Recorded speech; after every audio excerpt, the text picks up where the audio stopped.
Hey everybody, today the title of what I'm going to talk about, what color underwear are you wearing? I'm not going to give you any more right now, so if you're curious about where I'm going to take this, let's get started.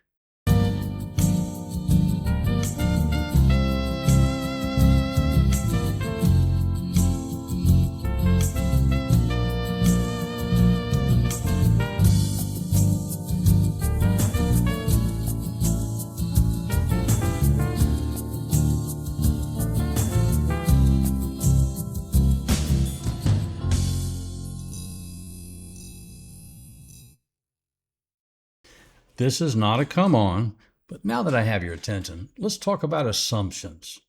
Like the question I posed in the title, there are some things that no matter how much deduction we try to apply, our best effort will always be a random guess. If the stakes are only a foolish bar bet, it might not matter. But how many people operate their business or go about their lives with the same uncertainty? The better question would be, why? So many people go through their lives making assumptions about very important things when it is possible to narrow them down with a few carefully worded questions. For instance, asking, "What would you like for your birthday?" would remove all the angst many people have about getting the right gift for a friend or a partner. Men would love to know what women want, but continue to fly blind because they don't want to ask or don't know how to ask the right questions to find out. If you've seen the interview questions that experts have come up with to reveal hidden personality traits about a job candidate, then you know asking the right questions can reveal a lot of information. The answer you're looking for is not always a single question away. The Socratic method of selling teaches people how to pose a series of questions in order to eventually get to the deeper, most important concern.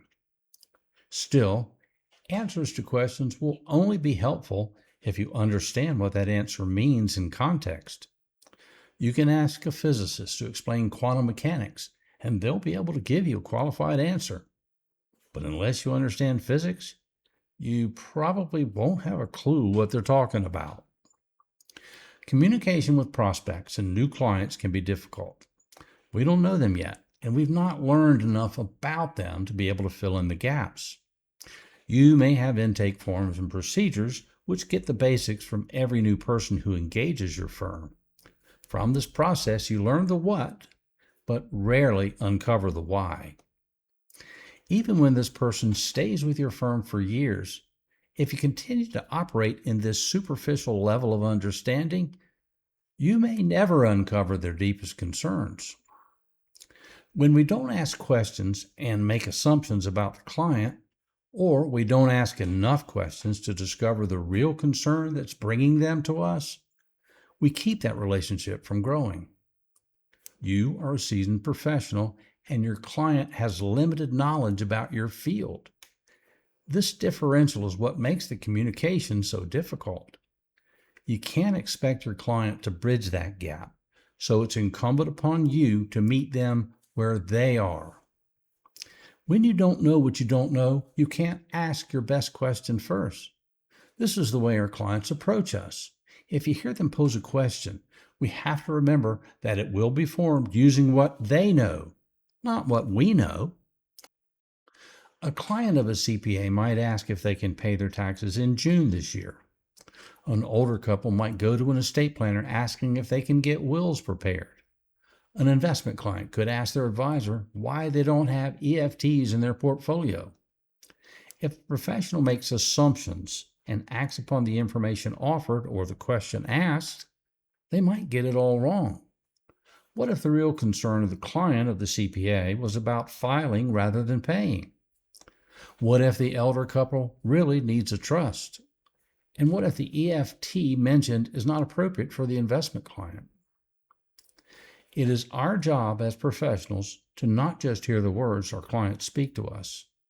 We need to get inside their heads and understand the concerns they have and the specific circumstances they want to address. If the CPA assumes the person who wants to pay their taxes for the previous year in June, they might start an explanation about penalties and interest for late payment. Perhaps the person is actually wondering about paying their estimated taxes early for the third quarter for some unknown personal reason. Why assume when you can just ask? When you rush to make assumptions, you communicate a host of negative things to your client. In sales, it takes an average of 5 closing questions for the salesperson to make a sale. Conversation, it might take up to 5 levels of questions or more to uncover the real need and concern.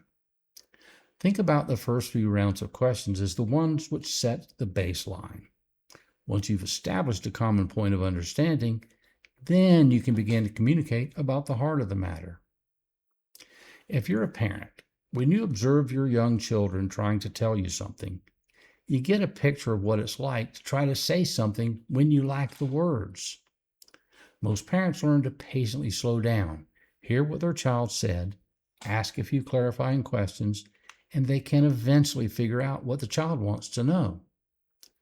We don't have to treat our clients like children, but they do deserve the same patience and attention until we fully understand what they're trying to communicate to us. One of Murphy's Law is that there isn't enough time to do it right the first time, but there's always time to do it again. What if you could invest a little more time up front to avoid ever having to do something twice? Doesn't that sound like a more efficient use of your time, your skills, and your client's time? Do you think your client would appreciate that approach? I bet they would be willing to pay a premium for that kind of attention. If you do nothing else, when someone addresses you with a question, the first thing out of your mouth should be to rephrase what you heard them ask. Not only does this step immediately convey that you are listening and want to understand them, but it also helps them know what you think they were asking so they can rephrase and clarify as necessary. This is a way to build real connection with someone else. There's at least one person in your life with whom you have significant and successful communication. Compare what is different in that relationship versus everyone else, and you might find that you have the answer within you. Now, just apply that to everyone else that matters, and you will see amazing results.